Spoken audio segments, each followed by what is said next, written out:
Cast the Craze is partnered with NSC Roadshow. NSCLiveTV.com and Inc. Marketing are proud to present the NSC Roadshow podcast tour. As a creator, come to be treated like a rock star as we take you on a tour with podcasters from around the world. Got a Kickstarter, Indiegogo, or a project you would like to tell thousands about? Come and get on the tour. Are you a podcaster that would like more creators on your show? Come become a tour stop on the tour. What's up, George? What's going on today? What up, Sammy? Today on the show, we have Morgan Quaid, and he's got a Kickstarter called Enmity on Kickstarter. Next. Let's get it.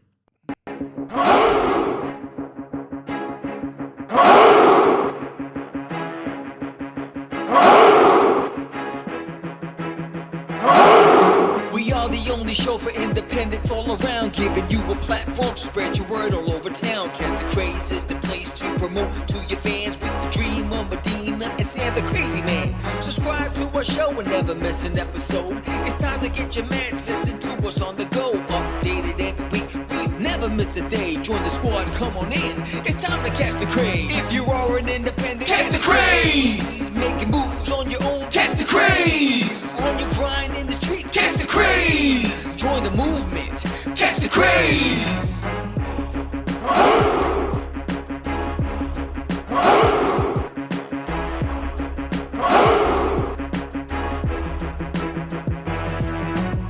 Yeah, George, we did it again. Come on now. You know you want to do it. Catch the Craze.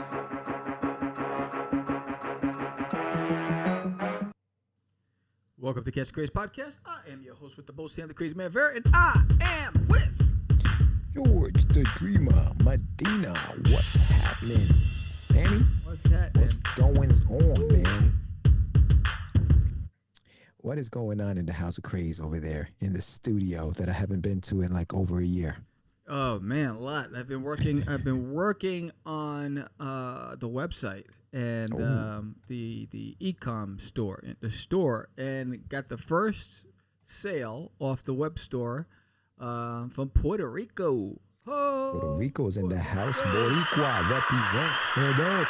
Yeah. So bought Catch the Crazies #1 and a couple of PDFs of Cosmic Wars. There's an End of My Toilet. I threw in a free print up since it was my first order, and I was like, I'm sending this out. Right. So that was pretty exciting. That's pretty exciting. As soon as I got the order, like within a half hour, the label was printed, everything was signed and packed, and I had it ready for USPS to pick it up in the morning. That's how we do. You got the customer service. Service. Yeah, man. So that was exciting. So the e-com store is about 80% done. So today I've been taking photographs of all of my original wood art. Mm-hmm. So I had the studio set up. I had the white backdrops and taking, professional photographs. So I can get that up there. So I'm trying to get all the stuff that I have up there. What was cool is that Wix allows you to connect with USPS. So all you have to do is put the weight of the stuff. So then wherever it's going, it already does the math for them. So it'll tell them what the shipping's going to be. It's really cool. Adds the tax in there. Hey, what's up, Krista? Krista's in the house. Krista's in the house. What's up?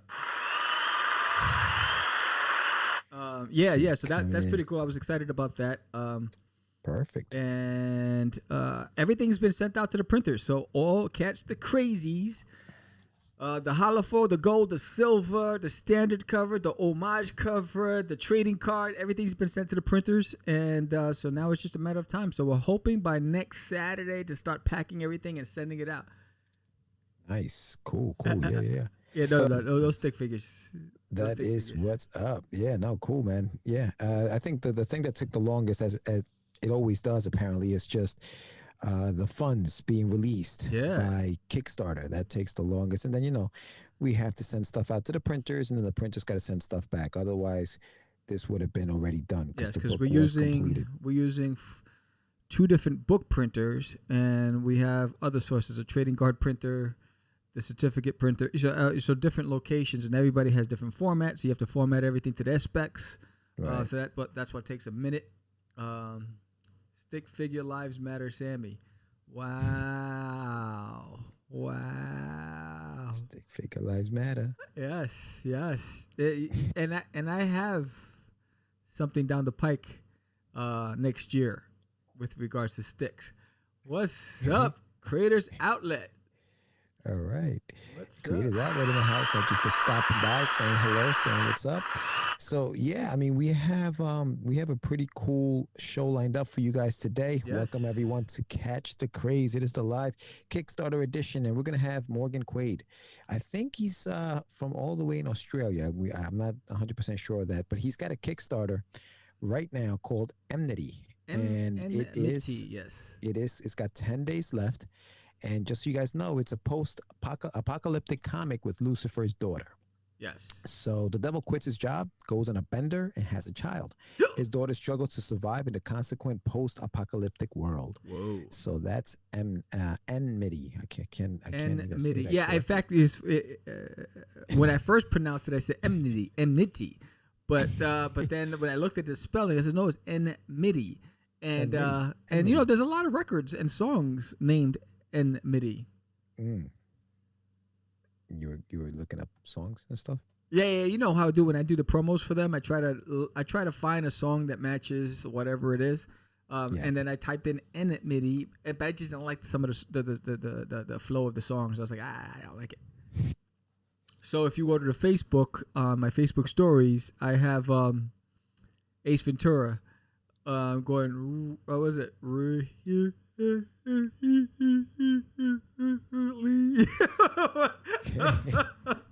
So all right, that's cool. No, it's already there. He's like, alrighty then. Okay. Oh man, classic movie there.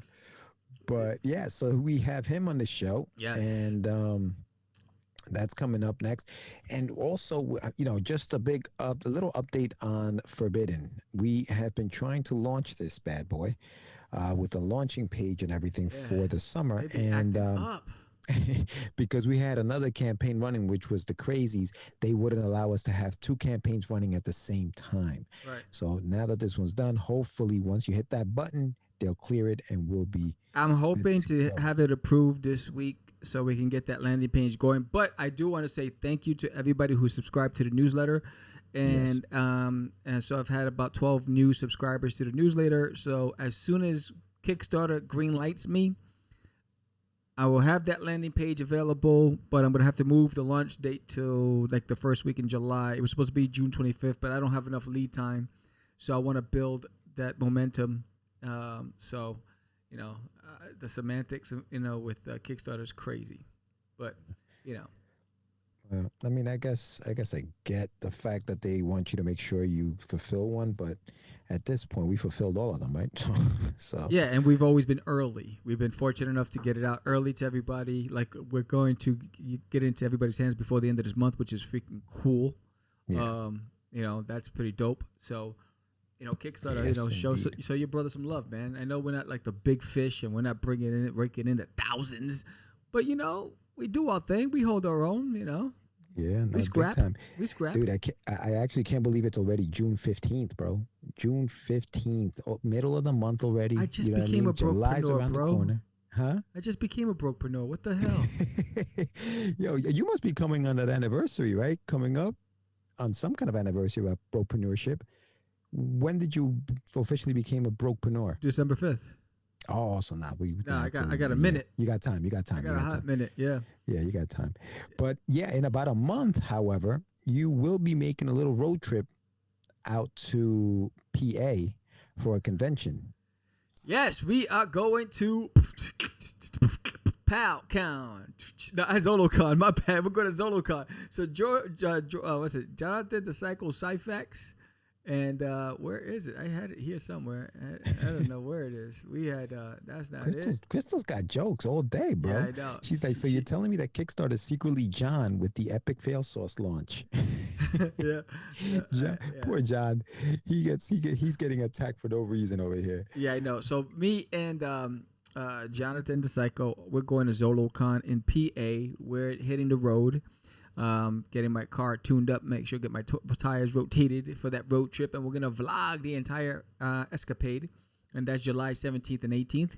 And then August, we're going to be at Eternacon. So it's chock full of, and we're still waiting. So another 2 weeks before I know whether or not I got accepted into New York Comic Con. I did apply, submit a panel suggestion that I'd like to host. So I'm hoping that that got approved. So more news to come. Imagine a panel at the New York Comic Con. That'd be fire. That'd be amazing, dude. Amazing. Amazing. Yes. Yeah, no, that's awesome, bro. Yeah, I mean, this summer is gonna be pretty interesting, to say the least. We're hoping to be able to get back into the studio. So we'll see, you know. Yeah, it's a lot of interesting things in 2021. Crazy stuff. But you know, more to come. We're excited. You know, with a lot of things happening, and what else did I do? I updated the website, did all that stuff. Like, I'm getting everything out of the way so I can start working on the crazies. Just clearing up my to-do list, my tasks. I got a lot of tasks I've been trying to get out of the way. That's right. Yeah, no, we actually, in the month of August, there's going to be, we're trying to get the whole convention schedule going. I won't be able to attend any conventions this year physically, but next year I definitely want to, and we've been talking about the whole thing about going on the road and doing some conventions on the road. Next also year, in West August Coast. though. Yeah, in August, the NBN Con is back in August, and we have some exciting news that we can't talk about just yet, but we will let you guys know as we get more information. But August 28th and 29th is when the NBN Con will be going on. Now, it's still going to be virtual, so that's still going to be a virtual con. Usually it's out in Long Island, but this one's going to be virtual, and it'll be August 28th and 29th. So, check in for more updates on the NBN Con. Yeah, that's going to be dope, although we can't give you anything to talk about. Don't give them nothing to talk about. As soon as we have more info, we will let you know. But we have some exciting stuff, man. We've been working with with Sebastian and Sebastian Bonet, Nerds of the Round, and the guys. We've been working with them, with some news to come.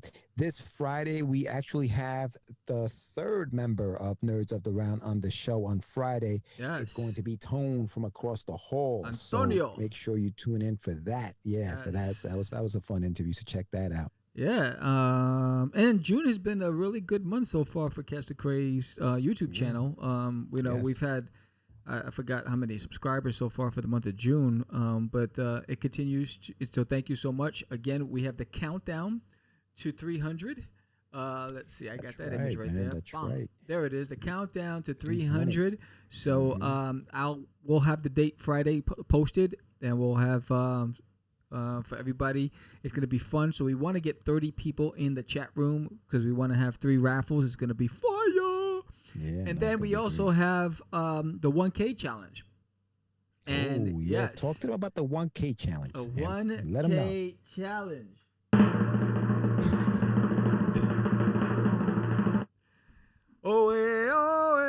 That was that. So,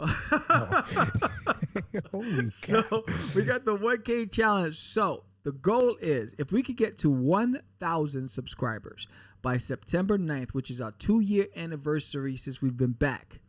Ooh. If we get to 1,000 subscribers, we're going to be raffling off. Everybody goes into a raffle to win a $100 Visa gift card, a Catch the Craze branded hoodie, and 3 graphic novels. Catch the Crazies, the first volume. There's Nail in My Toilet, the first volume. And Rush 5377, the first volume. And what a package deal. So you're getting practically almost a $200 packet. And so one lucky winner is going to win that. Plus, you'll be able to come on Catch the Craze and talk about why you are a supporter of the Craze. So September, we'll be celebrating our September 9th, our 2-year anniversary. So we try to get to that 1,000 again. So we need all of you to spread the word to your friends and family and share the links because if we can get to that, man, it'll be fuego. It'll be a party like there's never been a party before. Yeah, it's gonna be great, man. 2 years, 2 years of doing this. I can't believe it's flown, bro. It has really, really flown. Yeah. 2 years came and went. Yeah, so, 2 years ago, a friend of mine asked me to say some MC rhymes, but I said this rhyme I'm about to say. So what she said, MegaCon, the event where George could go, but doesn't want to because he hates that the Bucks can win games. Not this year, Chris. Next year. Bucktown, home of the original gun club. Now, MegaCon is in August also? July? I think it's in August. Yeah. All right. Well, listen, next year, I'm sure that things are going to be opening up even more next year. New York's about to lift that. I think it did already. Lifted the. Yeah. A lot of places are lifting. California's lifting with some rules. Yeah. So. Yeah, no, I mean, at this point, we'll be able to go to all these conventions, so it's going to be great. Looking forward to it. Looking forward to getting back out there. I'm sure you guys are going to have a great time in July when you get out to PA, so that's going to be great. Yeah, I hope so. I'm looking forward to it. In fact, I forgot to book the hotel. I got to book that. So nice. I got to lock that in. We'll probably go to like a Motel 6 somewhere. And we got Roach Motel. That's how you roll, baby. That's how we roll, right? I take my own Sabanas, bro. I take my own Sabanas, bro. He said my own Sabanas. I'll take a sleeping bag and zip in, so this way no water bugs get on me. And we translate that for you folks. He's taking his own sheets. Yes. His own sheets. He will be bringing his own Sabanas, his own sheets. So yeah. So we're gonna, it's about that time that we bring in our guests, and so we're gonna cut to commercial again. If you have a campaign that you want to promote 30 days before the campaign launches, why don't you? Do you have a Kickstarter campaign and you're trying to figure out how to get the word out? You look online and you see the competition is fierce. Comic-Cons are slowly coming back, but in the meantime, how do you spread the word? You worked for hours creating your campaign. You post on as many social media sites as possible, trying to get the word out to no avail. Well, look no further. Why not sponsor an episode of Catch the Craze podcast, the fastest growing indie podcast in the market today? That 30-second promo can get you an extra 2 to 3 backers or more. Who knows? Let's go. Hit the link below and get one step closer to a successful campaign. All right. So we're bringing in our guest. Hello there. Hey. How you doing? What's up? Love the backdrop.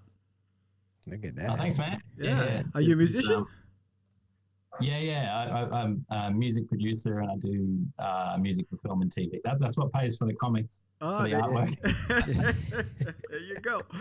Welcome. Back to Catch the Craze. We are here with the creator of Enmity. I'm having a hard time saying that. But we are here and we're talking to Mr. Morgan Quaid. How are you, Morgan? I'm George. Nice to meet you. Thank you for joining us. Are you talking to us from the land down under? I'm talking to you from the land down under, so g'day. Yeah. It's early or mid-morning in Brisbane, Australia. Yeah. Wow. Nice. Yes. That's we awesome. are coming. He's coming from Australia.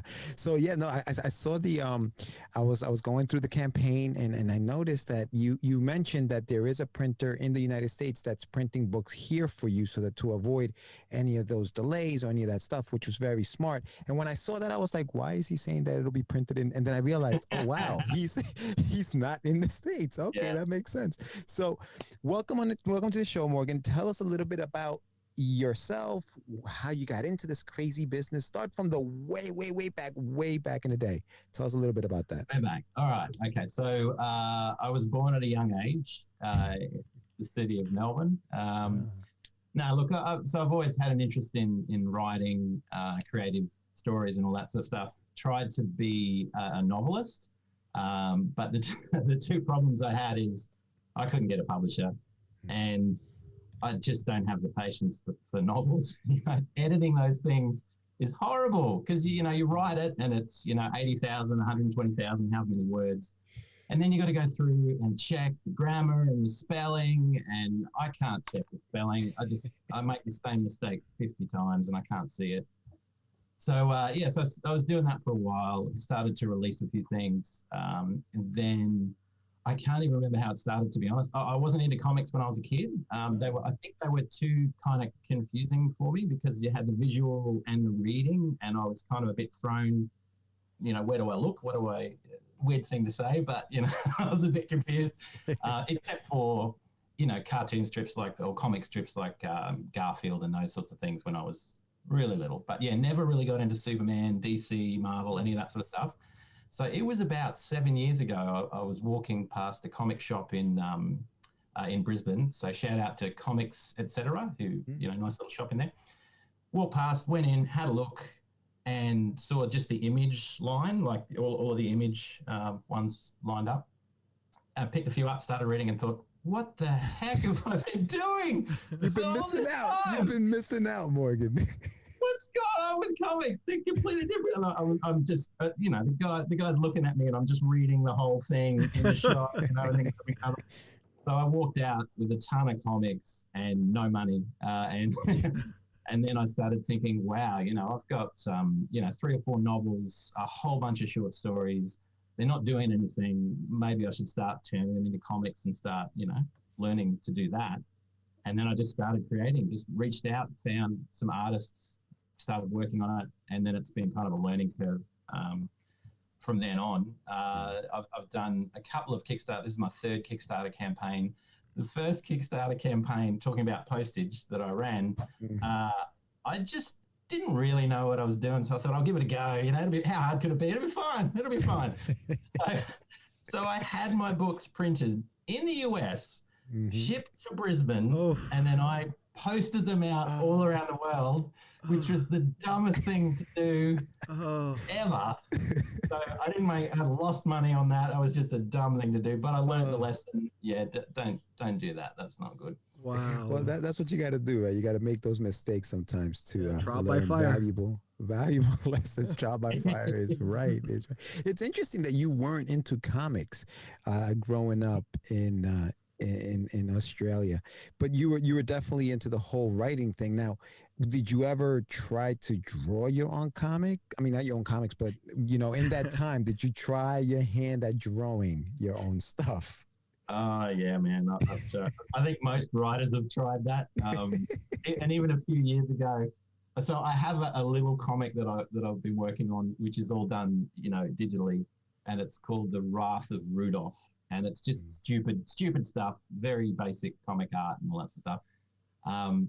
But I made the decision a few years ago. I thought, you know what, if I really try and I invest the time and, get some classes and just really go at it, in 10 years, I might be okay as an artist. And then I thought, well, that's just not going to happen.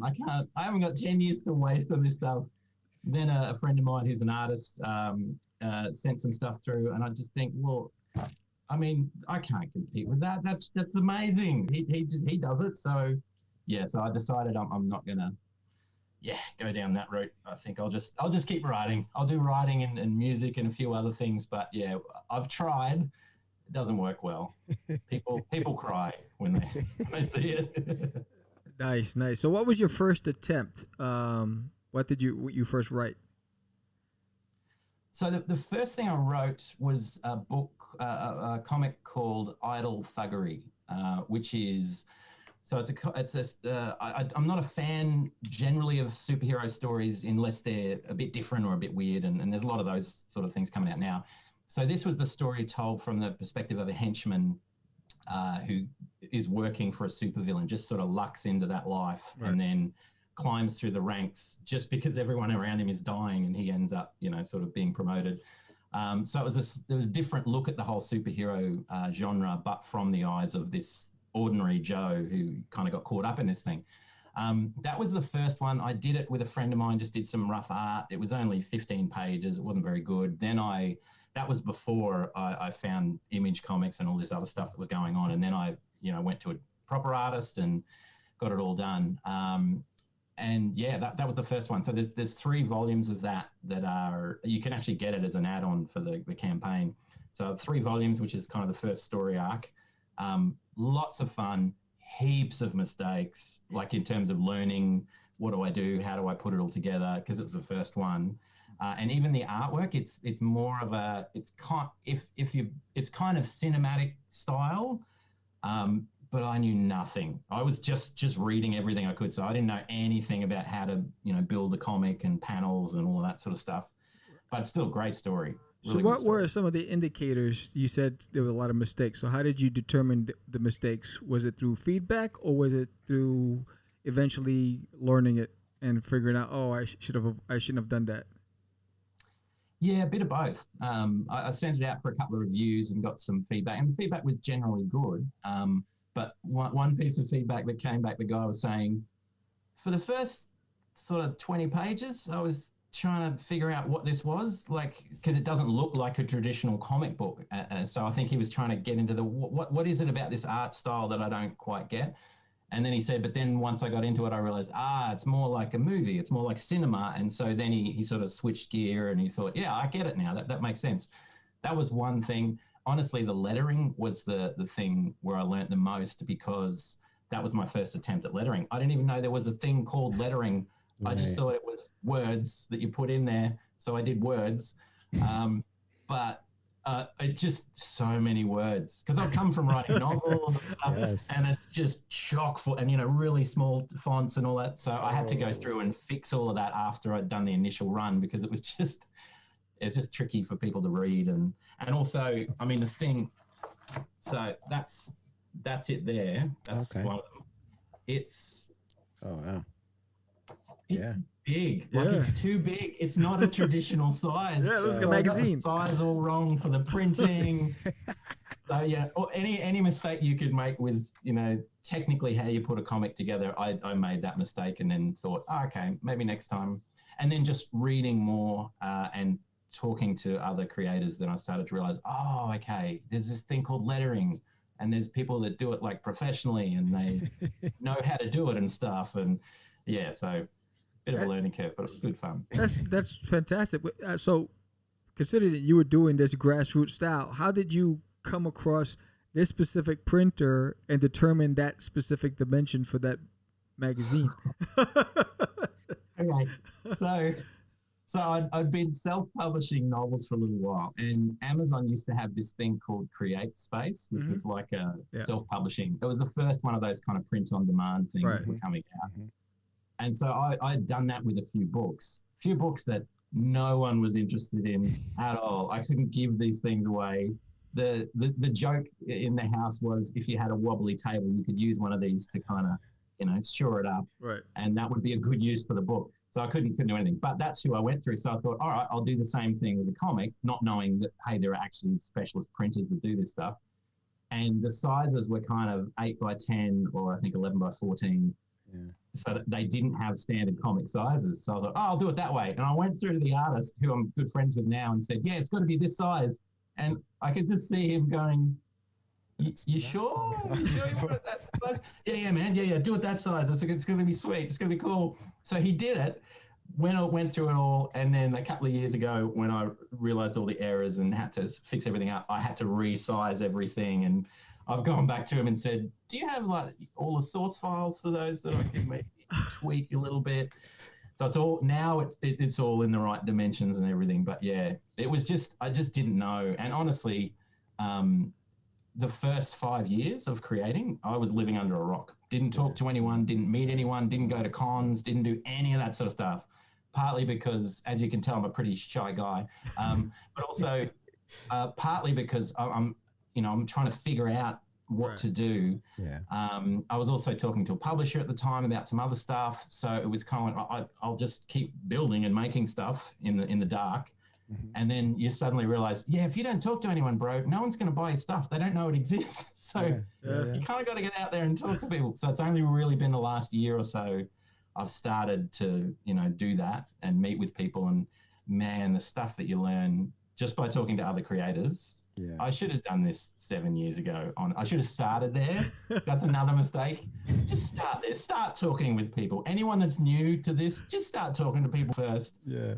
Don't go out on your own, but Well, listen, Morgan. I mean, I think you figured some of that stuff out. I see that your campaign has been funded, so you reached your goal, and you have 10 days to go on this thing. So, congratulations on that, because that's awesome. You have a good amount of followers there, so that's cool. Now, tell us a little bit about the campaign itself. Tell us a little bit about Enmity and where the idea came for that story. I'm telling you, I can't say it. I don't know why. You know, okay, so I'll start with the title because that's the one that gives everyone trouble. The reason I picked enmity is because it's a cool word when you look at the definition, but also I couldn't say it properly. I was doing the same thing. I would always put the M before the N, and I couldn't get it right. I remember I kept going back to Google to find out how this thing is pronounced, and then now I have to in my brain just go capital N Mitty, almost like he's his own character, Enmity, you know. Yes. So enmity. So the premise of the story originally was that take the idea of the devil, but not kind of the traditional devil with the pitchfork and horns and all that sort of stuff, but more of the devil as a character who balances good and evil and who whispers in people's ears and says, hey man, you should do this or you should do that, you know, and like dictators and those sorts of people, and makes bad stuff happen that equals the good stuff to keep kind of balance in universe. So that's his job. So he's not like against God. He kind of works for God, if that makes sense, doing his job. And the idea is, what if the devil just stopped doing it? What if, like all of us at different times, he's just fed up with work? I've been doing it for 3,000 years. The same thing happens every day. I show up, I drink the coffee, I talk to Janet from accounts or whatever. You know, I go through the whole thing. So he gives up, but not only does he give up big, and he goes drinking and drugs and women and the whole thing. And as a result of that, two things happen. First of all, one of those ladies gets pregnant, and then 15 years later, there's this girl called Daisy that, ends up being around. The other thing that happens is the world basically tries to eat itself, because it turns out that this Lucifer guy was really good at his job, and he's a bit of an artist. Like he's subtle and he doesn't overdo things, and that's why he's doing it, because he's the best at it. As soon as he stops doing it, someone else has to do it. The angels have a bit of a stouts in heaven about who's going to do it. There's a bit of an argument, and then the one that ends up doing it is very overbearing and just does not care about humans at all. And the end result of that is apocalypse. It all kind of unravels. So that's the world that this Daisy character comes into. The story, you don't find out about this until later on, but the story is her mother has just died, and she's going to try and find her deadbeat father that left them when they were younger, that she doesn't know is Lucifer, is the devil. And Lucifer is basically just on Earth going from pub to pub or bar to bar, drinking whatever's left in the post-apocalyptic world. So he's just doing that. And the whole story is about her trying to find him. So originally the story was just the Lucifer component. I thought, oh man, wouldn't it be cool if the devil just stopped doing his job? What would that look like? But that kind of wasn't enough. There needed to be a bit more heart to the story. And that's where the Daisy character comes in, because it's like, okay, it's a daughter searching for her father. Her father doesn't want to be found by anyone, doesn't want to do his job, doesn't want to, take responsibility. But he has effectively caused the world to, fall into this post-apocalyptic kind of circumstance. So that's, and also, I mean, I love the idea, like she's about 16. I love the idea of this sort of kick-ass chick who walks around with a makeshift spear that has a crow carcass tied to it. That's just cool. It's objectively cool. So it's kind of good to get that in there as well. So Morgan, so when did you shift? When did you make the change from, okay, it's going to be about the devil, that's cool, to like, oh, maybe if I add, how did that happen? As a writer, I know you're always creating and trying to, build your story. When did that happen? It actually, this is an interesting one. So it actually happened in partnership with the artwork. So I originally went with a different artist. I was just trying out different artists to see what it looks like.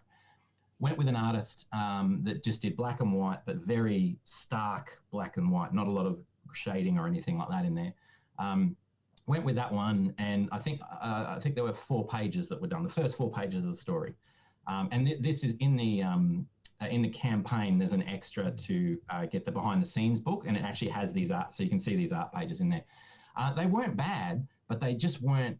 The devil was red. The only color was the devil. The devil was red with the big horns, but wearing jeans and a t-shirt. So it was kind of half what I was thinking, but not quite. But the big thing is, when I looked at it all, I just thought, once I get past this bit, I just don't know where to take it. There's nothing compelling about. Right. So it was kind of seeing it and then thinking, if I'm reading this and I'm getting to this page, I'm thinking, well, that was a cool start. What happens now? And if it's just, you're not going to spend 32 pages just watching Lucifer drink, because that's all he's doing for the rest of that time. Right. So kind of that's where it came from. Yeah. Oh, interesting, man. That's smart. Yeah, I guess you got to give the story heart, and I guess you found the heart in the little girl who the deadbeat dad with the girl. That's awesome. It's different. It's definitely putting those two things together. Well, you said her name is Daisy, right? Daisy, yeah. Daisy. There's just the thought of the name a flower, and then you think the father's the devil. You know what I'm saying? Mm-hmm. So so I thought that was a good contrast. Play on what you're doing there. I thought it was pretty cool. Yeah. Yeah, I do love that, and I like if you look at the picture of Lucifer. He looks remarkably similar to traditional versions of Jesus. Yes. The long hair and the beard and very clean cut. And that is absolutely on purpose. I think it's fun. I love the idea of taking expectations and kind of, shifting them upside down. So I love someone with a pretty girl's name like Daisy that just slaughters dudes with, things. I love the idea of the devil. The other thing about the devil, always eating, always got an apple in his hand, always. The apple. The reason why he's got the apple is because he's kind of making fun of the whole, tree of knowing good and evil thing. Yes. So it's kind of cool. I like that. Well, yeah. So cool. I just want to pause for a second because there's a lot of chatter in the chat room. Nice. And let's see, one question from Edgar. What's up, Edgar? Says, does the book answer any theological questions? Like, is there anything mysterious in the Bible that you're answering via your story? That's a good question, man. That is really good. Okay, let's get into it. All right.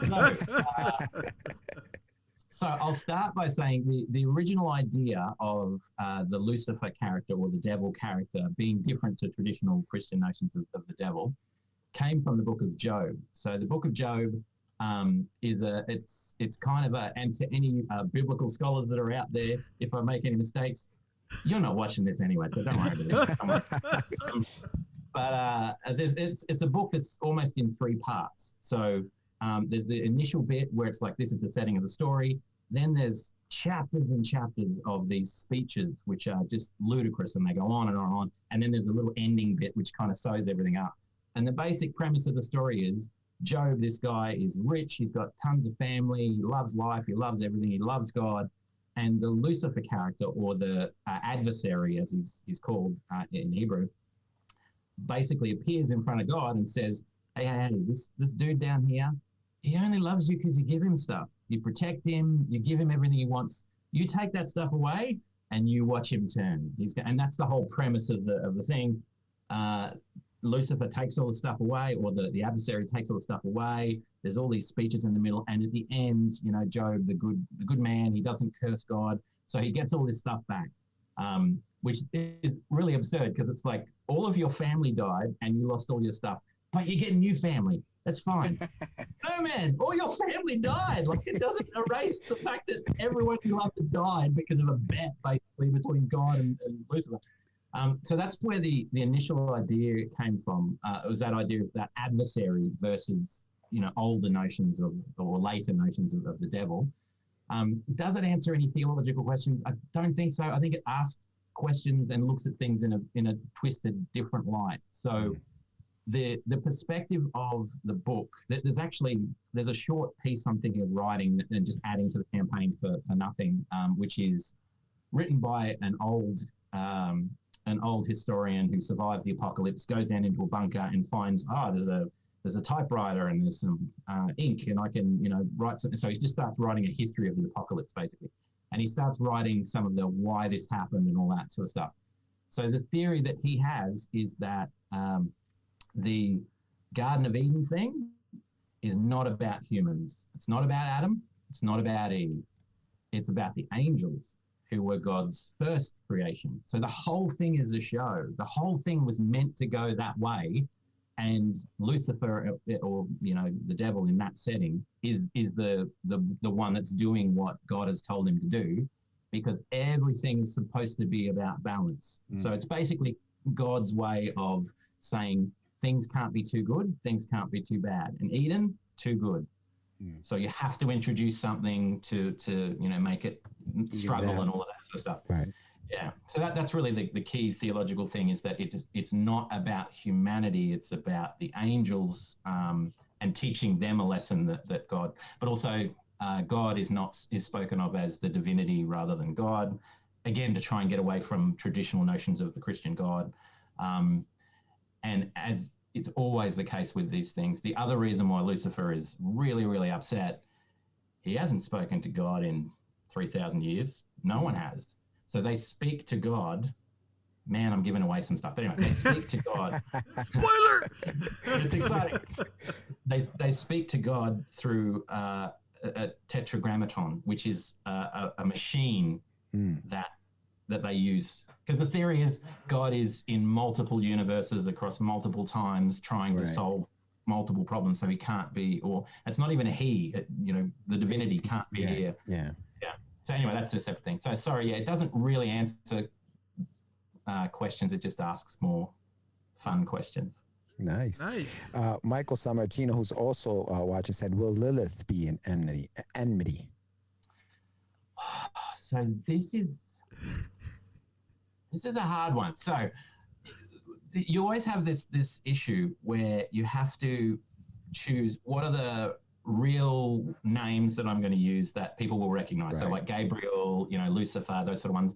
And what are the ones that I'm just going to make up, either because I don't want to offend people or because I just want a cooler name or whatever the case may be.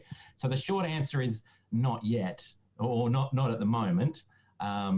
There is an Azrael, there is a Uriel. They always have eels. Anyway, there are a bunch of those. They're not actually going to feature that heavily in issue 1, but issue 2 they feature more heavily. But yeah, you will see there are 2 camps in the heavenly host. There's no hell. There's none of that. It's just everything is heaven and earth. But as a result of what happens with Lucifer not doing his job, these 2 camps in heaven start fighting. One of them takes over, and through circumstance kind of ends up being a hell on earth situation, which is the apocalypse and all that sort of stuff. So it kind of ends up going the way that things, you would think things are going to be. But yeah, so not at the moment is answer to the question, but potentially. Yeah, she could make an appearance. Our audience members are really, they pay attention, and they're gonna make you sweat with the questions. That's fantastic. I have to write more stuff. No, this will probably spark some new stuff your way. Crystal also says that then this deals with like the war between the angels, I guess, in heaven. Yeah, there are two primary factions. There are the ones that say, stay the course, do what the divinity originally set up. And then there are the others that have said, you know what? Humanity's been a problem for a long time. We need to wipe them out and start again. And they're the militant, sort of stronger side that end up swaying things in one particular direction. Yeah. No, that's awesome. Michael Sammartino again. He says, can Sam and Dean from Supernatural make a cameo? And then he said Sam and Dean in their car and a Lilith cameo, and you got his money. He's like, just kidding. You got my money anyhow. So. Yes. I mean, I suppose they could be kind of just driving past in the back. That would, if there weren't legal implications, man, I love that. Exactly. Just turn up and say, hey, how you doing, man? That would be cool. Actually, in the trailer for the video trailer for the campaign, a friend of mine, Kathy, did the vocals. Obviously, it wasn't me because it's supposed to be a girl. I can't do a six. That's not my thing. Anytime I do a female voice, it ends up being old crone, and that's about it, like an old witch kind of lady. Anyway, so yeah, when I first told Kathy about the project, first thing she said, "Oh, is it like Supernatural?" Yeah. And not less handsome dudes. I mean, there are handsome dudes, but it's not primarily handsome dudes like solving demon crimes from city to city. Right. I really like the artwork on the story there, Morgan, just to go back to the book itself. And it reminded me, he's got that like Michael Oeming kind of style, the way it's drawn. It's really well done. Can you tell us a little bit about who the artist is and how you guys met? Is it some of the guys that you've been working with in the past that you mentioned, or did you find this one? On this project, it was a new team. So it was a team through a studio called Fun Studio. Alex, there's a guy, there's two kind of Alexes. One the primary artist, and then one that kind of helps with storyboarding. And so I ended up just searching the way I normally search, found these guys, and they were sort of saying, look, we offer more of a studio experience, so we'll help you with storyboarding, we'll help you with even some script stuff if you want. And we'll, I like that idea. It was kind of like, well, okay, yeah, maybe you pay a little bit more, but I like the idea that they handle everything. And they've been great. So, and for the style, all I said was make it kind of like Chew, like that Rob, is it Rob Gilroy? I can't pronounce his surname, but anyway, yeah. Rob. I love the style of artwork in Chew, and that's what they based it on and did an amazing job. And yeah, it's been pretty smooth sailing with those guys. They just, you see the storyboards come through, you sign them off, you get the sketches come through. Nice. So it's a really nice, smooth process. Yeah. Whereas, artists I've worked with before, you'll see something and then 3 months will go by, and then you'll see something else and then another 4 months, and you think, oh man, No, that's awesome. How excited are you every time you get a new page? You must be like a little kid on Christmas, right? It's pretty cool because also I'm working on so many projects that I'm not always focused on that. So when it comes through, I'm thinking, oh, that's right, this thing happens, and I've forgotten what happens in the script. So it's like I'm reading it for the first time. Awesome. Yeah, it's really, really cool. Yeah, and you'll see that some of the cover artists that I've got in there are guys that I've worked with on other projects and still working on projects. So Willie Roberts and Moses May do two of the covers, great artists. And I've got other projects that are going to launch later on that are to do with those guys. But I like having them involved as well because it kind of brings a different flavor. And yeah. Cool. No, it looks great, man. I like the covers a lot, actually. Yeah. They look really, really good. And, we noticed right from the jump, Sam noticed the guitars in the background, noticed the musical influence. There is a soundtrack attached to the project. Tell us a little bit about how do you get that soundtrack and what was the thought process behind it? Yeah, so I like to do a soundtrack for everything I do. Ages ago, I had an idea for a short story book where you have a track that relates to every story. So you listen while you're reading to kind of enhance the experience. If I could, I'd get food involved as well. So you got to eat something and drink something while you're listening, and but that wasn't going to work. Scratch and sniff, mate. I don't know. It didn't work. But yeah, so I've had that idea for a while. The cheap reason why is because I run my own studio. So I do hip hop music as well as any other sort of style. So it's really cheap and easy for me to produce an album along with something. So of course I'm going to do it. So that was why. And you'll see in the album on Enmity, the first song and the last song are the theme songs, but one's got a cello version, whereas the other one's sort of more rocky instruments. That kind of has that brooding, rocky kind of apocalyptic feel.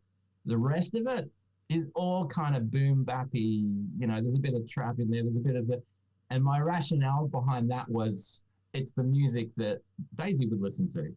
So the first and last one are more to introduce the whole story, but it's kind of like, well, you can picture her finding an MP3 player or something, and this is the sort of chilled stuff that she would listen to. And I like the idea of her listening to chilled sort of hip hop, because she lives in such a violent world and has such a violent life, but just like, just mellow.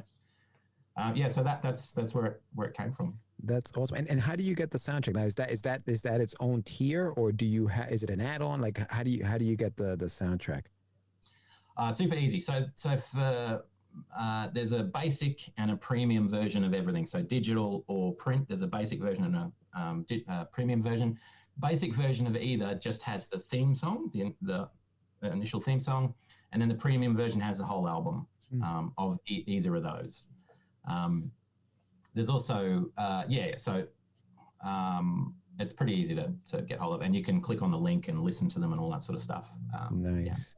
Yeah, it's awesome. You actually have it broken down in, Australian money and then American money. It's about $15 to get the digital premium version of the book and the soundtrack on your website. So that's pretty freaking awesome. I love the idea. I love the fact that you're hip hop influence. Well, what did you think about our opening? I don't know if you heard the opening track there. It was great. I was thinking, hang on, man, are they? That's awesome. And then even when I saw it, the studio man, and I'm seeing you clicking the buttons and everything, that's awesome. That's like a hip hop studio, bro. That's fantastic. Yeah, Sam dabbled. He dabbled in hip hop back in the 90s. A little bit. Just a little bit. Uncle Sam, as he was called. Hats off to you, bro. Because I mean, I can do the music and all that sort of stuff, but I'm not going to open my mouth and try and spit rhymes, as the kids say. I'm not going to do that. That's. That is awesome, man. Everybody watching, if you haven't yet, there is a link on the chat. Yes. Go to the Kickstarter campaign pledge. Yes. Right now, there are 10 days left. And then is the book completed, Morgan, or how long will we have to wait before it gets sent out to us once we pledge? Yeah, so it's almost completed. There's a few extra pieces of artwork that I've had done that I'm just jamming in there for fun, just because people like it. But it's essentially done. The main story is all done and ready to go. So as soon as campaign's finished, I'll be sending off to the printer. As we said, US printer and an Aussie printer. Yeah. And they're usually pretty quick, the one that I'm going through. So it shouldn't take long from there. The only proviso is if we get to, I think it's 80 backers. So at the moment, I've done a cross-promotional thing. So if we get to 60 backers, they get 3 additional comics from other creators as well as Enmity. So it's like a massive bundle.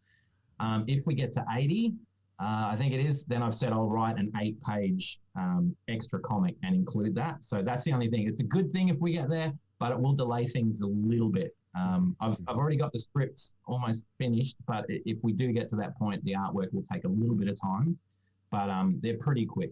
So, it might add the next couple of weeks to the, yeah. So I'm being extorted right now. So someone wants me to do something in order for them to pledge. You son of a biscuit eater. So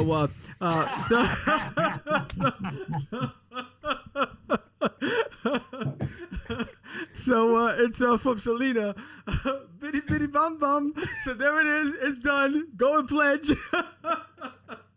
Oh God, Michael Sammartino, you son of a gun. Son of a biscuit. Yes, so go ahead and pledge. Listen, Morgan, we have a couple of regulars that come on the show and they'll watch and they'll just do some funny stuff. So last week, Sam decided for some reason he was going to do a Selena song on the air, and it sounds like it's stuck, and now they're asking him to do it. But yeah, no, that's awesome. I love what you got going on with this campaign here, Morgan. And I'll tell you this, I have to try to stop backing so many campaigns. But when we have like your story is very unique. I mean, it's definitely caught my attention. Yeah, I'm gonna have to do it. Yeah, I know the feeling, man. I know the feeling. And the great part about it is your take on the story. It's so intriguing that when you were talking, I just want to listen to every part of it.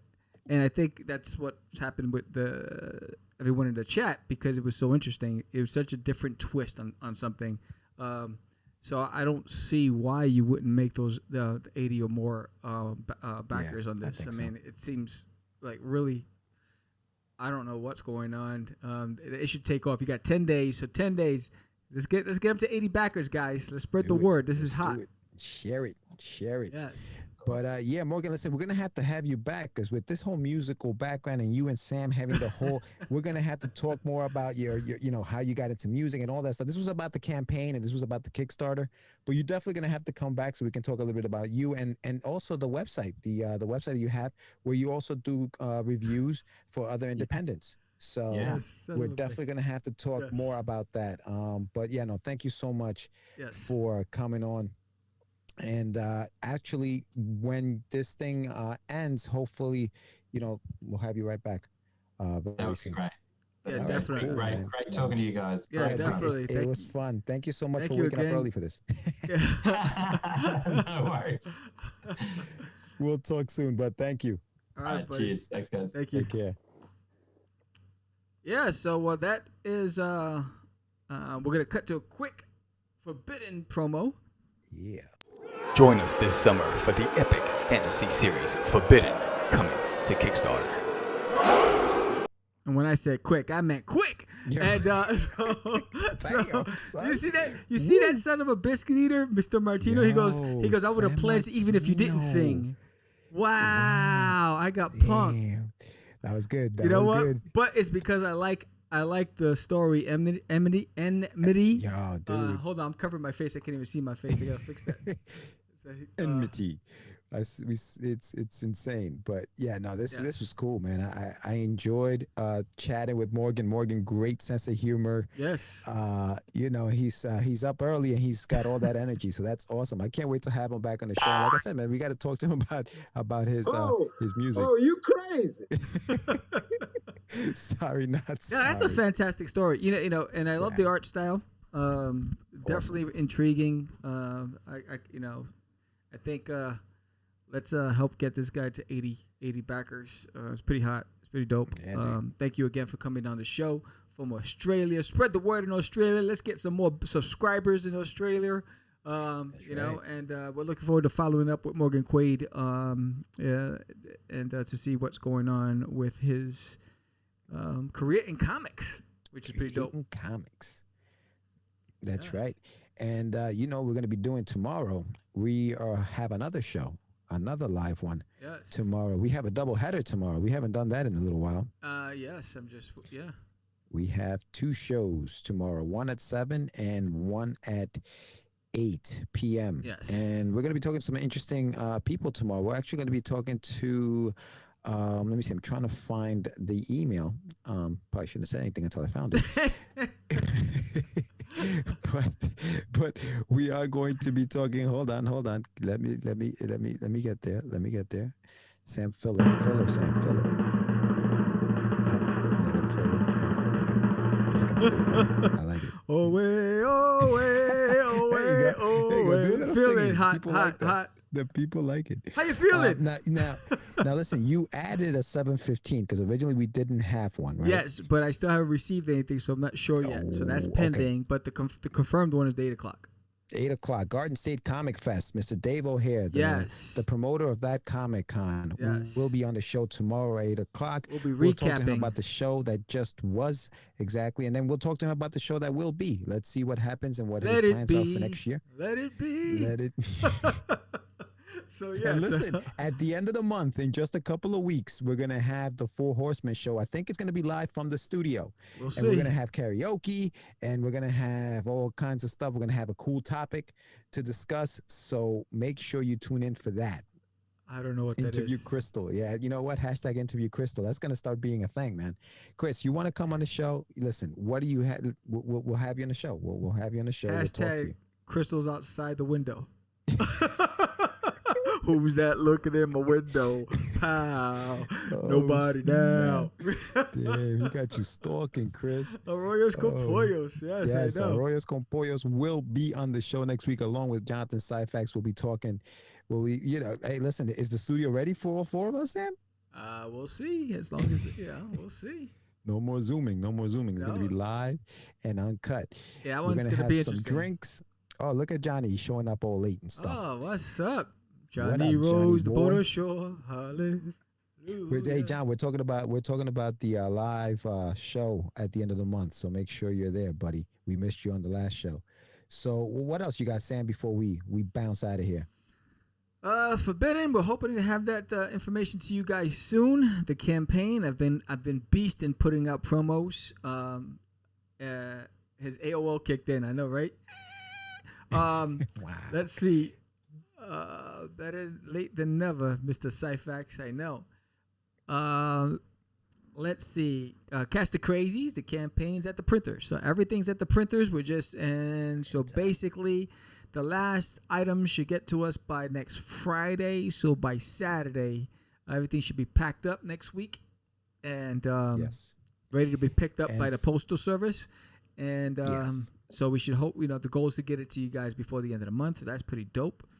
That's right. And for those of you who still haven't sent us our the surveys with your addresses, you will not get a book if we don't have an address. So nope. Send them in. Chris, you're one of them, but luckily you are a super backer, so we do have your address. But yeah, check those emails. Jonathan, you too. But yeah, no, if you haven't filled out that survey, make sure you do so that we can get your stuff to you.